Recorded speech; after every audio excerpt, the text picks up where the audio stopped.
I found a receipt in my wife's car. Just a piece of paper from some motel I'd never heard of. 2 drinks, 1 bourbon, 1 cosmopolitan. She told me she was at a client dinner that night. She doesn't drink bourbon. That's when I knew. And what I did next. They never saw it coming. My name is Dalton Mercer. I'm 42 years old, and I run a roofing company here in Tennessee. Started it from nothing 12 years ago. Built it into something solid. Commercial jobs, residential projects, the works. I'm the kind of guy who believes in hard work, loyalty, and keeping your word. My old man taught me that. He was a roofer too, spent 30 years on ladders before his knees gave out. He always said a man's reputation is all he's got. I met Marissa 14 years ago at a mutual friend's barbecue. She was standing by the grill, laughing at something, and I couldn't look away. Dark hair, bright eyes, and this energy that just pulled you in. She worked in event management back then, always organizing something, always on the move. We got married 2 years later. Life was good. We bought a house in a quiet neighborhood. Nothing fancy but ours. No kids, though we talked about it. Marissa wanted to focus on her career, and I didn't push. Then about 3 months ago, things started to shift. Small things at first. She started working late more often. New clothes appeared in her closet. She spent more time on her phone, always keeping it face down when I walked into the room. I told myself it was work stress. Her company was growing. She had bigger clients now. I want to believe her. It was a Saturday morning when everything changed. I was cleaning out Marissa's car in the driveway. She treated that thing like a mobile storage unit. Coffee cups, receipts, makeup scattered everywhere. I was just trying to help, you know? Be a good husband. That's when I found it. A receipt, crumpled up under the passenger seat. Riverside Inn, it said across the top. 2 drinks. 1 bourbon, 1 cosmopolitan. Thursday night, 9:15 p.m. I stood there holding that piece of paper, feeling something cold settle in my chest. Thursday night, Marissa had told me she was at a client dinner downtown. Some big corporate event that was running late. She texted me around 8:30, saying not to wait up. Marissa didn't drink bourbon. Never had. I folded the receipt carefully and slid it into my pocket. My hand was steady, but my mind was racing. Maybe there was an explanation. Maybe she met a client there. Maybe it was nothing. But I knew better. I knew exactly what this was. I didn't confront Marissa that day. I put the receipt in my workshop, locked in a drawer where she'd never look. Then I went back inside and acted like nothing had changed. She was in the kitchen making lunch, humming along to something on the radio. When I walked in, she smiled at me. That same smile I'd fallen for all those years ago. "How's the car?" Marissa asked, pulling plates from the cabinet. "Clean now," I said, keeping my voice steady. "You really need to stop treating it like a dumpster." She laughed. I know. Thank you, babe." She kissed my cheek. It felt hollow. Over the next few days, I started paying attention. Really paying attention. The kind of attention I should have been paying for months. Thursday nights. That's when I noticed the pattern. For the past 2 months, almost every Thursday, Marissa had a late meeting or a client dinner or some work emergency that kept her out until 10 or 11 at night. She'd come home looking tired, claiming she was exhausted from schmoozing clients. But now I saw it differently. The way she'd shower immediately when she got home. The way she kept her phone in her purse instead of leaving on the counter like she used to. The new perfume she'd started wearing. I checked our credit card statements online. Nothing obvious jumped out at first. Marissa was smart about it. But then I noticed charges at restaurants I'd never heard of. Gas stations on the other side of town, nowhere near her office. Small purchases at stores that didn't make sense. Then there was her appearance. Marissa had always taken care of herself, but lately it was different. New dresses hanging in her closet. She'd started getting her hair done every 3 weeks instead of every 2 months. Her nails were always perfect now. I told myself I was being paranoid. Maybe she just wanted to look good for work. Maybe she was trying to impress new clients. But I knew better. Tuesday evening, I was in the garage working on an estimate when my younger brother Bryce stopped by. He worked for me, running one of my roofing crews. Good kid, reliable, but he'd always had a soft spot for Marissa. "Hey, Dal," Bryce said, walking in with a 6-pack. "Thought you could use a beer." I took one and leaned against my workbench. Bryce looked around, then back at me. "Everything okay?" he asked. "You seem off lately." I almost told him. Almost showed him the receipt and asked what he thought. But something stopped me. "Just work stress," I said instead. "Big commercial project coming up. Bryce nodded, but his eyes lingered on me like he didn't quite believe it. Marissa around? He asked. Working late again, I said, watching his reaction. He looked away quickly. Too quickly. She's been doing that a lot lately, hasn't she? Bryce said, his voice careful. I set down my beer. What do you mean? Nothing, man, Bryce said, shaking his head. Just an observation. But the way he said it made my stomach tighten. Did Bryce know something? Had he seen something? I didn't push it. Not then. But I filed it away in my mind with everything else. That night, Marissa came home at 10:30. She kissed me hello, told me about her exhausting day, then went upstairs to shower. I sat on the couch, listening to the water run, knowing exactly what I had to do next. I needed proof. Real proof. Not just a receipt and a gut feeling. I needed to see it with my own eyes. I called Earl Briggs on Monday morning. Earl was a private investigator, former cop who'd spent 25 years on the force before retiring and going private. I met him a few years back when he did background checks for some of my larger commercial contracts. He was thorough, discreet, and he didn't ask questions he didn't need answers to. We met at a diner on the edge of town, the kind of place with cracked vinyl booths and waitresses who'd been there since the 80s.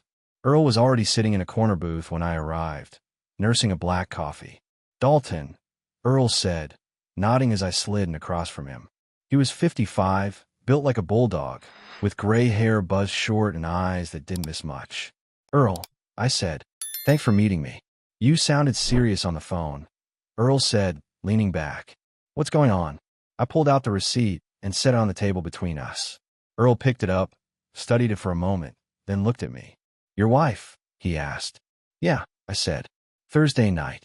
She told me she was at a client dinner downtown. Earl set the receipt down. Riverside is 40 minutes from downtown. I know. You wanted to follow her? Earl asked. I want to know the truth, I said. If she's cheating, I need proof. Photos, timestamps, everything. Earl nodded slowly.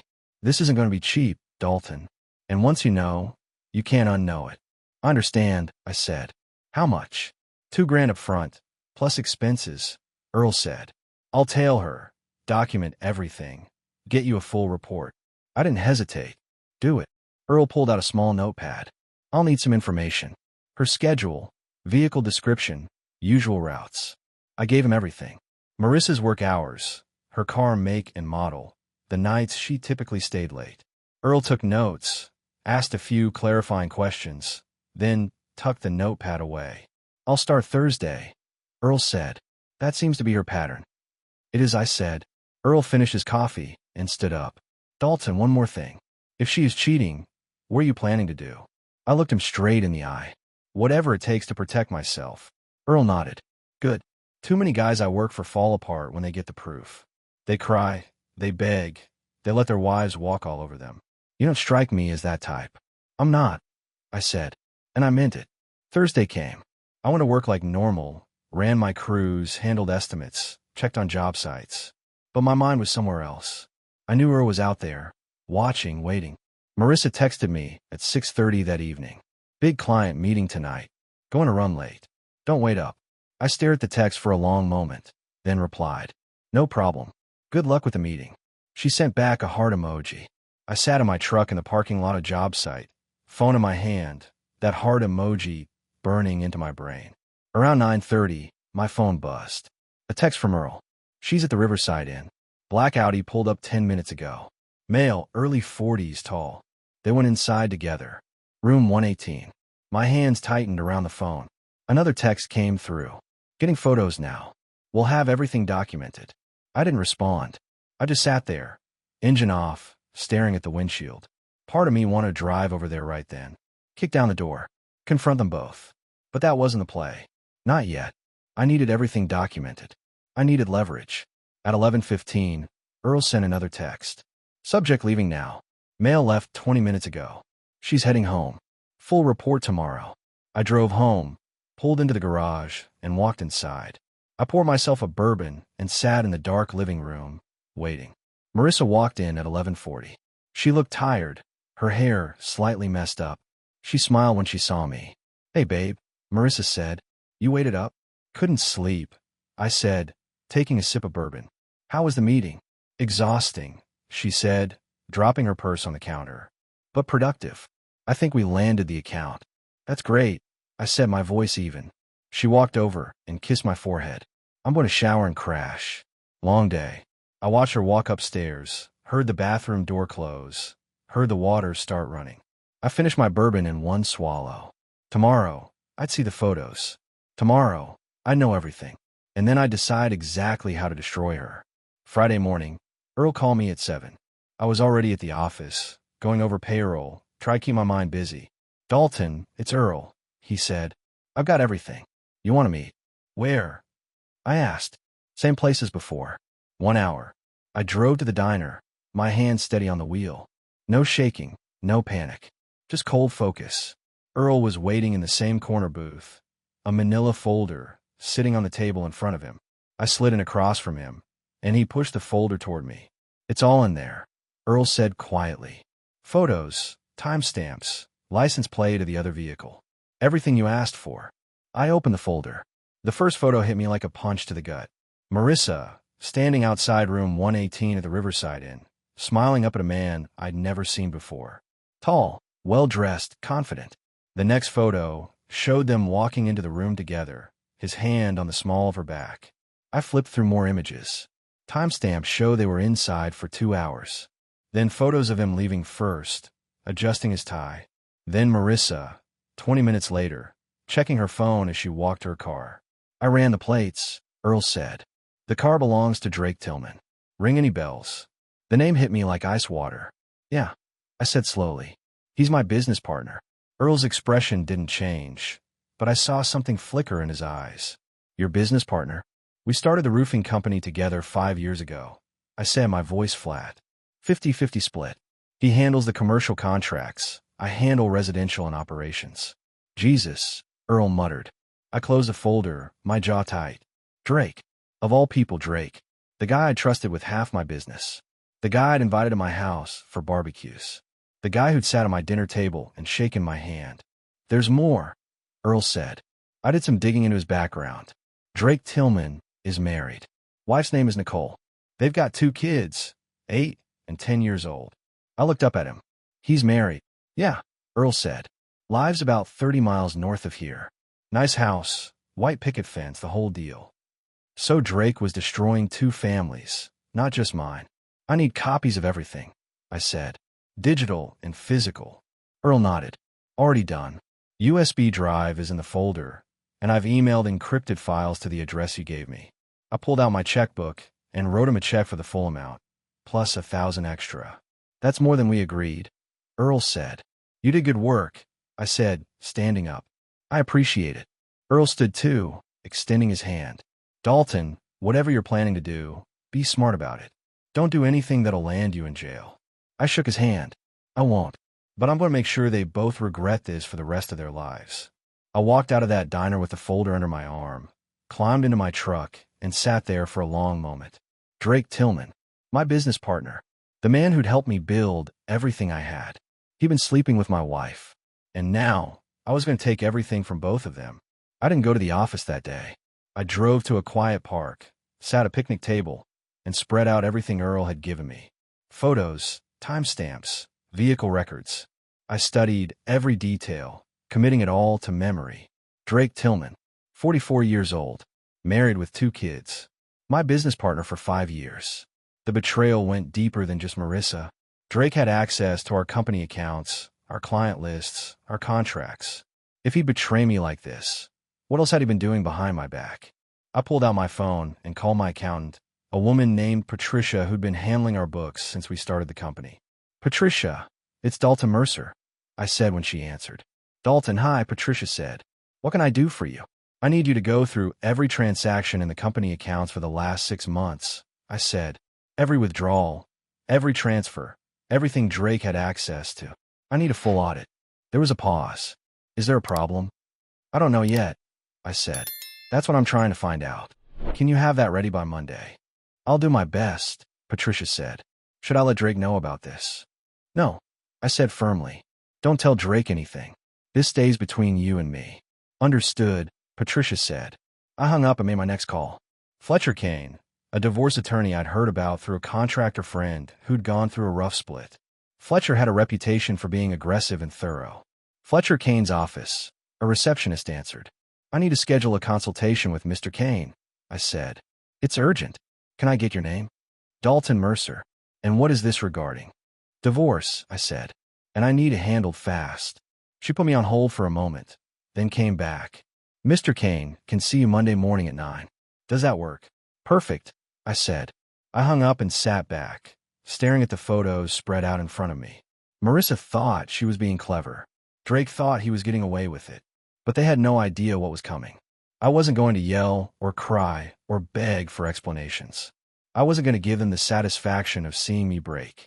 I was going to dismantle their lives piece by piece, systematically and without mercy, starting with the business, then the house, then the money. And when I was done, they'd both be left with nothing. I gathered up the photos, put them back in the folder, and drove home.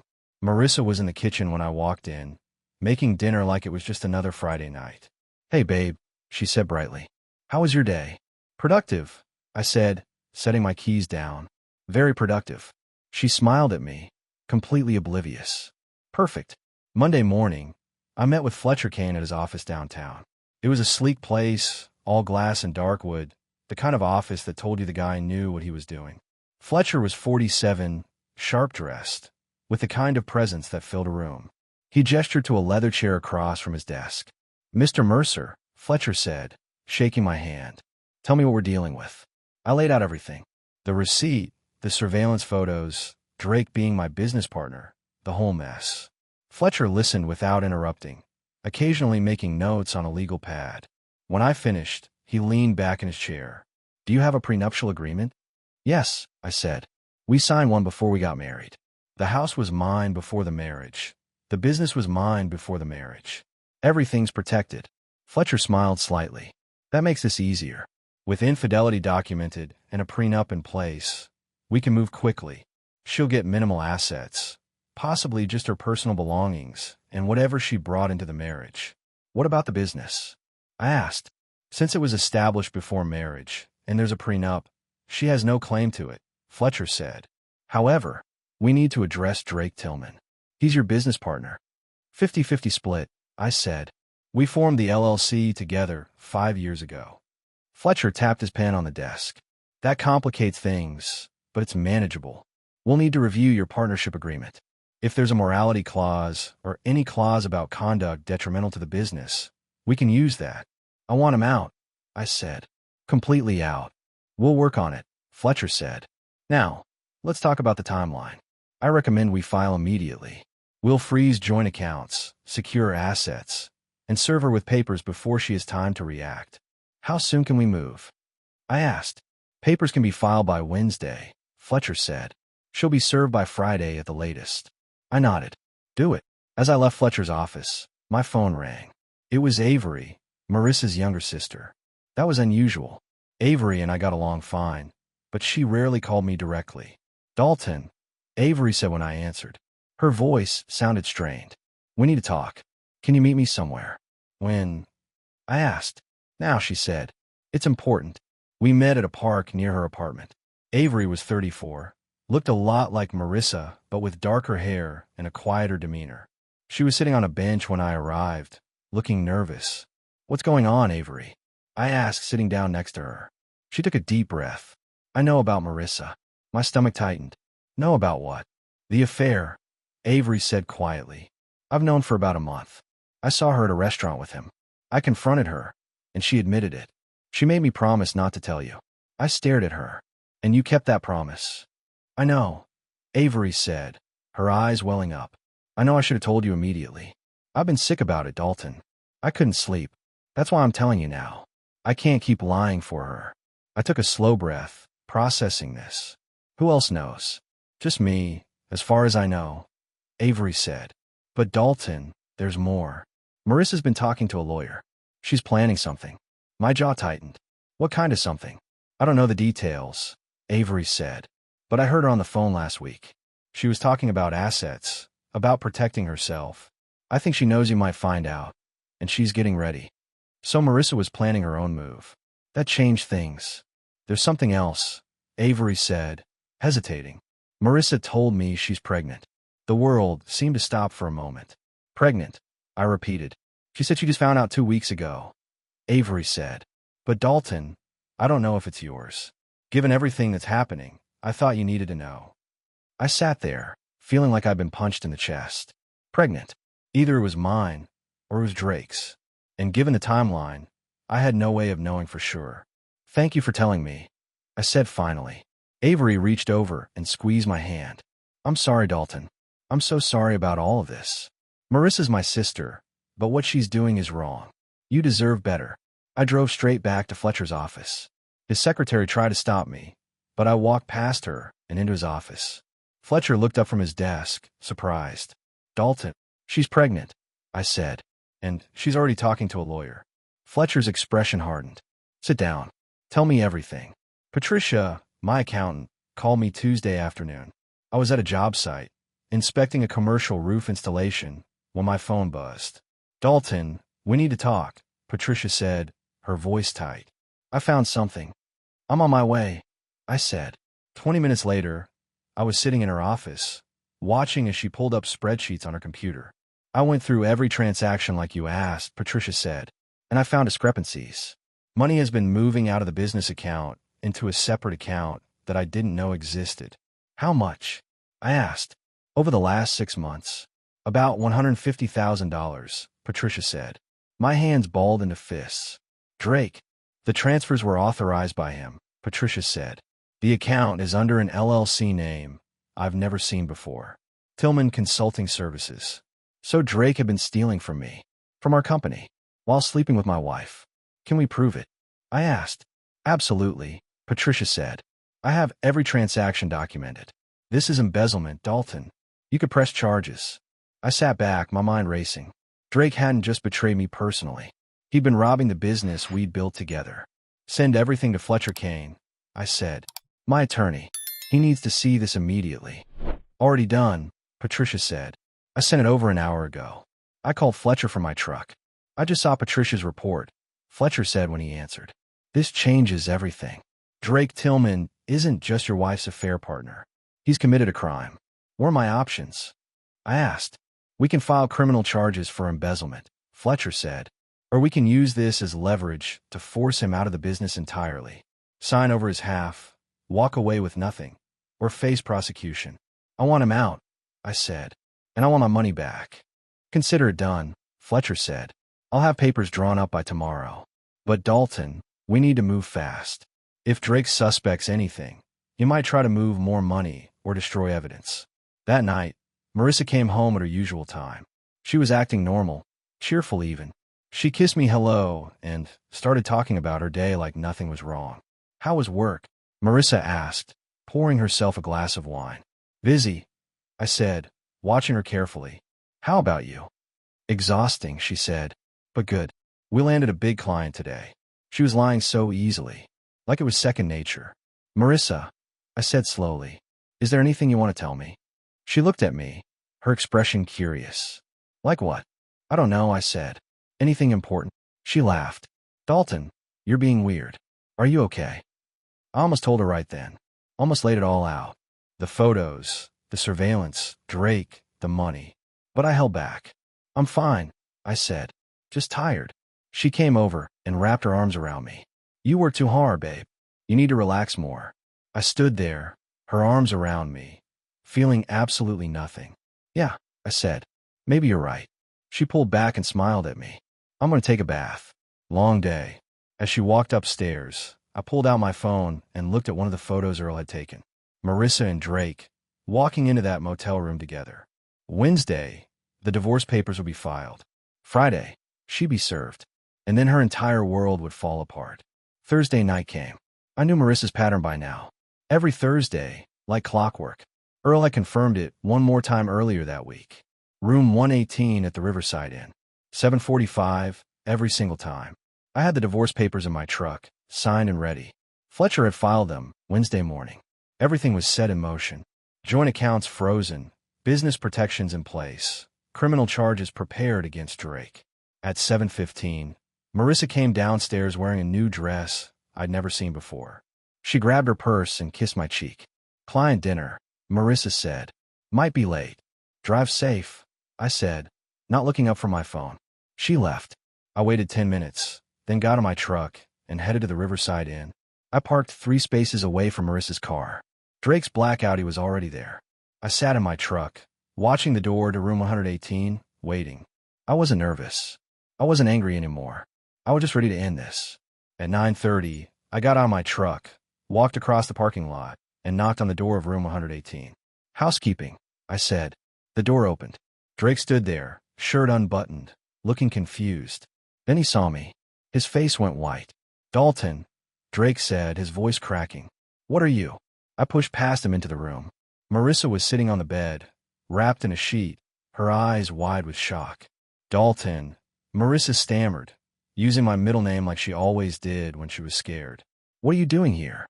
I pulled the divorce papers from my jacket and tossed them onto the bed next to her. You've been served, I said, my voice calm and steady. Read them. Marissa grabbed the papers with shaking hands. Her eyes scanned the pages, and I watched as the reality hit her. Divorce. Adultery grounds. Prenuptial agreement enforced. 0 claim to the house. 0 claim to the business. Dalton, no, Marissa said, her voice breaking. Please, we can talk about this. There's nothing to talk about, I said. I turned to Drake, who was still standing near the door, looking like he might be sick. You're done too, Drake. Criminal charges for embezzlement are being filed tomorrow. $150,000 stolen from our company. You'll either sign over your half of the business and return every penny, or you'll go to prison. Your choice. Drake's face drained of color. I can explain. Save it, I said. Your wife, Nicole, will be receiving copies of these photos tomorrow, by the way. I'm sure she'll be interested to know where you've been spending your Thursday nights. You can't do this, Drake said, his voice desperate. I already did, I said. I looked back at Marissa. Everything's frozen. Bank accounts, credit cards, all of it. The house is being sold. Your car was repossessed this afternoon while you were at work. By the time you leave this motel, you'll have nothing. Marissa started crying. Dalton, please. I'm pregnant. We're having a baby. I looked at her coldly. Maybe. Or maybe it's his. Either way, you should have thought about that before you destroyed our marriage. We'll do a paternity test after the baby's born. If it's mine, I'll support the child. But you and I are done. She reached for me, but I stepped back. Don't, I said. You made your choice. Now live with it. I walked out of that room, leaving them both sitting there in the wreckage they'd created. As I walked across the parking lot, I saw Marissa's car sitting where she'd parked it. I pulled out my phone and sent a text to the towing company I'd arranged earlier. Within 20 minutes, her car would be gone. She'd walk out of that motel to find nothing. Then she'd get home to find the locks changed, the house empty, and her entire life dismantled. I got in my truck and drove away without looking back. 3 weeks later, I was sitting in my office when Fletcher called. It's done, Fletcher said. Drake signed everything. He transferred his half of the business to you, returned the $150,000, and agreed to stay away from you and the company permanently. No criminal charges filed. Good, I said. Marissa's attorney tried to fight the prenup, Fletcher continued, but it's airtight. She'll get her personal belongings and nothing else. The divorce will be final in 60 days. What about the pregnancy? I asked. She's agreed to a paternity test after the birth, Fletcher said. If the child is yours, you'll have full custody rights, and she'll have supervised visitation. If it's not yours, you have no obligations. I hung up and leaned back in my chair. My brother Bryce knocked on my doorframe. Hey, Dal, you got a minute? Sure, I said. What's up? Bryce sat down across from me, looking uncomfortable. I need to tell you something. About Marissa. I already knew what he was going to say. I'd seen it in his eyes for months.